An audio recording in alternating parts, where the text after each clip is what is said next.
अस्सलाम वालेकुम dear students. तो आज का हमारा टॉपिक है defects in Rutherford atomic model. Rutherford के एटॉमिक मॉडल को हमने पीछे डिस्कस किया। पीछे की वीडियो में हमने पहले उसका एक्सपेरिमेंट डिटेल से डिस्कस किया एक लेक्चर में, उसके एक्सपेरिमेंट का सेटअप डिटेल से डिस्कस किया। उसके बाद हमने main points of Rutherford atomic model दूसरी वीडियो में देख लिए।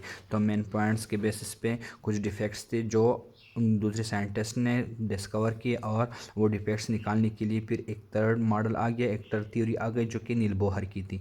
तो आज हम ये defects in Rutherford atomic model को डिटेल से डिस्कस करेंगे। Structure of atom unit number 2 हमने स्टार्ट किया था। केमिस्ट्री है ग्रेड 9 का, केपी का गवर्नमेंट का टेक्स्ट बुक है। वीडियो को लाइक करना ना भूलिए, चैनल को सब्सक्राइब करना ना भूलिए और बेल आइकन को दबाएं। Defects in Rutherford atomic model. Defects में क्या थी? Rutherford atomic model is an atom resembles our solar system. Rutherford का जो एटॉमिक मॉडल रदरफोर्ड ने पेश किया था, उसमें इसने क्या कहा कि ये हमारे साथ किससे मुशाबिहत रखता है? सोलर सिस्टम से। उसने कहा था कि ये सोलर सिस्टम जिस तरह से है, सन बीच में होता है और दूसरे प्लैनेट उसके इर्द गिर्द घूमते हैं, इस तरह से न्यूक्लियस सेंटर में है और इलेक्ट्रॉन जो है इसके इर्द गिर्द घूमते हैं। It has the following defects. इसके क्या क्या नुकाइस थे? नंबर फर्स्ट हमारे साथ क्या है? Rutherford's atomic model is based on the laws of motion और एंड ग्रेविटेशन। इसने कहा था कि ये मॉडल जो है, ये एटॉमिक मॉडल किस पे बेसिस पे किया था कि लॉज ऑफ मोशन और ग्रेविटेशन जो है ये इस बेसिस पे बनाया गया था। Which are applicable to neutral bodies and not to charge bodies. जो कि एप्लीकेबल है, जो कि हम अप्लाई कर सकते हैं न्यूट्रल बॉडीज़ के लिए।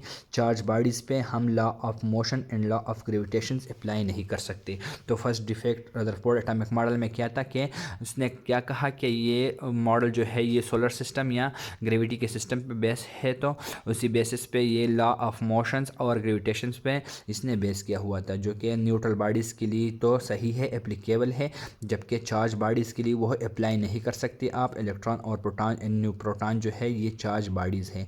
तो फर्स्ट डिफेक्ट उसमें ये था। नंबर सेकंड क्या है? According to Maxwell theory, Maxwell theory के मुताबिक electrons are charge bodies revolving around the nucleus. Electron जो है ये चार्ज बॉडीज़ है जो न्यूक्लियस के इर्द गिर्द घूमते हैं and should emit energy continuously.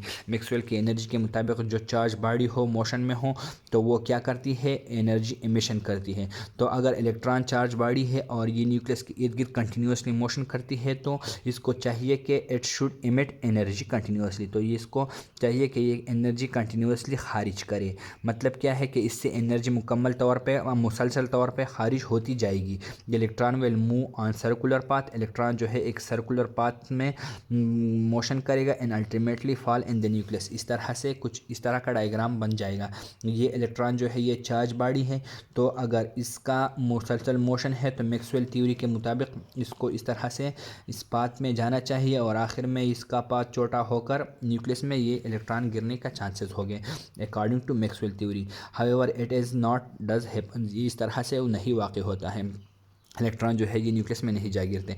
इस पॉइंट का रदरफोर्ड के साथ भी कोई जवाब नहीं था। मतलब ये भी रदरफोर्ड के मॉडल का एक डिफेक्ट था। नंबर थर्ड पॉइंट क्या था? डिफेक्ट क्या था? If electrons radiate energy continuously. अगर इलेक्ट्रॉन जो है ये कंटिन्यूसली एनर्जी एमिट करते हैं, then continuous spectrum will be obtained and but actually line spectrum is obtained. तो फिर हमारे साथ क्या आएगा? कंटिन्यूस स्पेक्ट्रम आएगा। जबकि इस इलेक्ट्रॉन का स्पेक्ट्रम जब देखा गया तो ये क्या था? ये हमारे साथ लाइन स्पेक्ट्रम था। स्पेक्ट्रम क्या चीज़ है? स्पेक्ट्रम जो है डिफरेंट रेज जो मुख्तलिफ एलिमेंट्स से या चीज़ों से निकलते हैं, उसको हम अगर माइक्रोस्कोपिकली ऑब्जर्व करें तो कुछ पैटर्न से बनाते हैं। तो एक उसमें कंटिन्यूस पैटर्न होता है, एक उसमें लाइन स्पेक्ट्रम होता है। तो इसके लिए हमारे साथ क्या अगर इलेक्ट्रॉन कंटिन्यूसली मोशन करता है तो according to Rutherford model it should have a continuous spectrum, लेकिन जब उसको देखा गया तो ये लाइन स्पेक्ट्रम आ गया। तो ये भी एक डिफेक्ट था, ड्रॉबैक था रदरफोर्ड एटॉमिक मॉडल का, जिसका उसके साथ जवाब नहीं था। It does not provides any explanation about the chemical properties of the elements के जो केमिकल प्रॉपर्टीज़ है इस बारे में भी ये कुछ नहीं बताता है। मतलब ये कि एलिमेंट के केमिकल प्रॉपर्टीज़ के क्या है और उस पर क्या क्या डिटेल्स है, ये उसके बारे में कुछ ज़्यादा डिटेल नहीं बताता है। तो ये चार डिफेक्ट्स से फर्स्ट क्या है? ये रदरफोर्ड मॉडल जो है ये लॉ ऑफ मोशन और ग्रेविटेशन पे बेस है, जो कि एप्लीकेबल है न्यूट्रल बॉडीज़ के लिए, चार्ज बॉडीज़ के लिए हम उसको अप्लाई नहीं कर सकते। ये एक डिफेक्ट था। दूसरा, हमने अकॉर्डिंग टू मैक्सवेल थ्योरी, हम मैक्सवेल थ्योरी के मुताबिक जो चीज़ कंटिन्यूसली मोशन करता है तो उसको एनर्जी एमिशन करना होगी, वो कंटिन्यूसली एनर्जी एमिट करेगा। तो इलेक्ट्रॉन को चाहिए कि वो न्यूक्लियस में फॉल करे सर्कुलर मोशन की वजह से, लेकिन ये नहीं होता है। थर्ड, इलेक्ट्रॉन का अगर कंटिन्यूसली एनर्जी एमिट कर रहा हो तो इसके साथ कंटिन्यूस स्पेक्ट्रम होना चाहिए, लेकिन जब इसको ऑब्जर्व किया गया तो ये लाइन स्पेक्ट्रम हमारे साथ आ गया। और नंबर फोर्थ क्या था कि इस मॉडल से एटम के या एलिमेंट के केमिकल प्रॉपर्टीज़ के बारे में कुछ पता नहीं चलता है। तो ये 4 डिफेक्ट्स आप लोग के बुक में मेंशन है। ये होपफुली आप लोगों को समझ आ गई होगी। इंशाल्लाह हम अपने नेक्स्ट लेक्चर में जाएंगे नील बोहर एटॉमिक थ्योरी के बारे में, उसको हम डिटेल से डिस्कस करेंगे। ये जो डिफेक्ट्स थे, ये जो नुकाइस थे, ये यहाँ पे नील बोहर ने क्लियर किए और इसके बारे में कुछ न्यूमेरिकल वैल्यूज़ भी बता दी। तो होपफुली ये टॉपिक आप लोगों को समझ आ गया होगा। इंशाल्लाह हम अपने नेक्स्ट लेक्चर में नील बोहर का एटॉमिक थ्योरी स्टडी करेंगे, फिर हम आगे चल के जाएंगे fundamentals particles of an atom के बारे में। शुक्रिया।